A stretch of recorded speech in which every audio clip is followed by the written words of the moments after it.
हम जानी गौरे अनुकूल सिय ही हरस न जाए कहे मंजल मंगल मूल बामे अंग फर कन लगे। सियावर रामचंद्र की जय।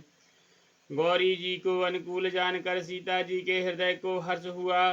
वह कहा नहीं जा सकता सुंदर मंगलों के मूल उनके बाएं अंग फड़कने लगे। हृदय सराहत सियलो नाई गुर समीप गवने दो भाई का राम कहा सब कौशक पाही सरल स्वभाव छुअत छल नाही। हृदय में सीता जी के सौंदर्य की सराहना करते हुए दोनों भाई गुरु जी के पास आए। श्री रामचंद्र जी ने विश्वामित्र जी से सब कुछ कह दिया। क्योंकि उनका सरल स्वभाव है, छल तो उन्हें छूता भी नहीं। सुमन पाए मुनि पूजा कीनी पुनि आशीष दुह भायन दीनी सुफल मनोरथ हो तुम्हारे राम लखन सुन भय सुखारे। फूल पाकर मुनि ने पूजा की, फिर दोनों भाइयों को आशीर्वाद दिया कि तुम्हारे मनोरथ सफल हों। यह सुनकर श्री राम लक्ष्मण जी सुखी हुए। करी भोजन मुनिवर वैज्ञानी लगे कहन कछु कथा पुरानी विगत दिवस गुरु आय सुपाई संध्या करन चले दो भाई। श्रेष्ठ विज्ञानी मुनि विश्वामित्र जी भोजन करके कुछ प्राचीन कथाएं कहने लगे। इतने में दिन बीत गया और गुरु की आज्ञा पाकर दोनों भाई संध्या करने चले गए। प्राची दिश शशियो अयो सुहावा उसी मुख सरस देख सुख पावा। बहुर विचार कीन मन माही सिय बदन समहम कर नाही। उधर पूर्व दिशा में सुंदर चंद्रमा उदय हुआ। श्री रामचंद्र जी ने उसे सीता जी के मुख के समान देखकर सुख पाया। फिर मन में विचार किया कि यह चंद्रमा सीता जी के मुख के समान नहीं है। जन्म सेंधु पुण्य बांधो विशो दिन मलिन सकल सिय मुख समता पाओ के में चंद बापुरु रंग के लखन श्री रामचंद्र की जय। खारे समुद्र में तो इसका जन्म, फिर उसी समुद्र से उत्पन्न होने के कारण विष इसका भाई। दिन में यह मलिन शोभाहीन निस्तेज रहता है और कलंक की काले दाग से युक्त है। बेचारा गरीब चंद्रमा सीता जी के मुख की बराबरी कैसे पा सकता है।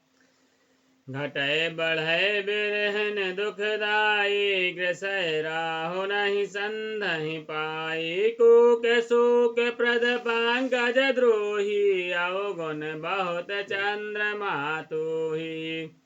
फिर यह घटता बढ़ता है और गृहिणी स्त्रियों को दुख देने वाला है। राहु अपनी संधि में पाकर इसे ग्रस लेता है। चकवे को शोक देने वाला और कमल का बैरी है। हे चंद्रमा तुझ में बहुत से अवगुण हैं। वैदेही मुख पट तर दीन होई दोष बड़ अनुचित कीन। सिय मुख छवि विधु ब्याज बखानी गुरु पह चले निशा बड़ी जानी। अतः जानकी जी के मुख की तुझको उपमा देने में बड़ा अनुचित कर्म करने का दोष लगेगा। इस प्रकार चंद्रमा के बहाने सीता जी के मुख की छवि का वर्णन करके बड़ी रात हो गई। जानवे गुरु जी के पास चले। करे मुनि चरण सरोज प्रणाम यश पाय कीन वैश्रामा। विगत निसार रघुनायक जागे बंधु बिलोक कहने अस लागे। मुनि के चरण कमलों में प्रणाम करके आज्ञा पाकर उन्होंने विश्राम किया। रात बीतने पर श्री रघुनाथ जी जागे और भाई को देखकर ऐसा कहने लगे।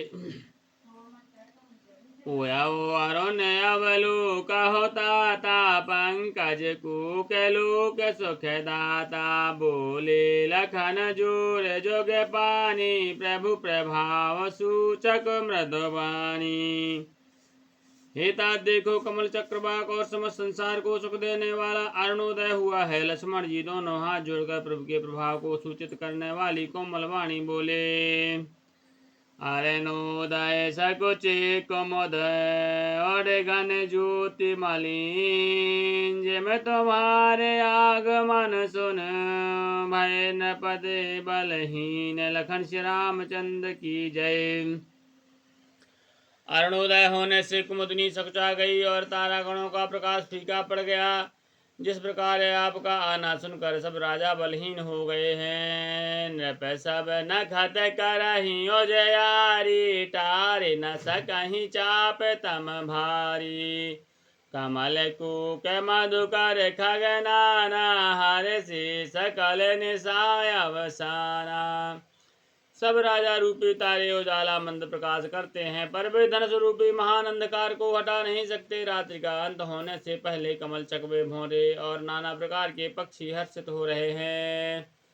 ऐसा ही प्रभु सब भगत तुम्हारे, हई हई टूटे धनुष सुखारे। ओ भय भानु बेनु सम तम नासा, दुरे नखत जगति जो प्रकाशा।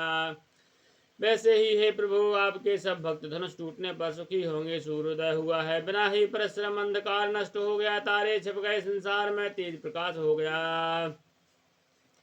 रवि ने जयोदय ब्याज रघुराया, प्रभु प्रताप सब नृपहि दिखाया। तब भुज बल महिमा उद्घाटी, प्रगति धनु विघटन परिपाटी। हे रघुनाथ जी, सूर्य ने अपने उदय के बहाने सब राजाओं को प्रभु का प्रताप दिखलाया है। आपकी भुजाओं के बल की महिमा को उद्घाटित करने के लिए ही धनुष तोड़ने की यह पद्धति प्रकट हुई है। बांधो बचन सुन प्रभु मुस्कान, होई सुचि सहज पुनीत नहान। नित्य क्रिया करे गुरु पह आए, चरण चरोज सुभग सिर नाए। भाई के वचन सुनकर प्रभु मुस्कुराए। फिर स्वभाव से ही पवित्र श्री रामचंद्र जी ने सोच से निवृत्त होकर स्नान किया और नित्य कर्म करके वे गुरु के पास आए। आकर उन्होंने गुरु के सुंदर चरण कमलों में सिर नवाया।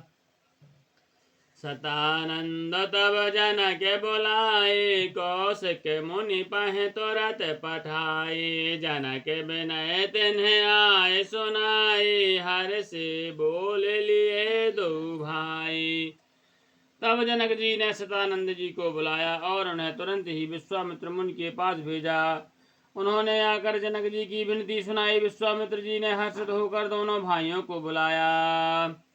सतानंद पद बांध प्रभु बैठे गुरु पह जाय, चलहु तात मुनि कहु तब पठवा जनक बुलाए। लखन श्री रामचंद्र की जय। उमापति महादेव की जय। पवन सुत हनुमान की जय। गोसाई तुलसीदास की जय। बोल भाई सब संतन की जय। मास परायण 8वां विश्राम, नवाय परायण दूसरा विश्राम, सियावर रामचंद्र की जय।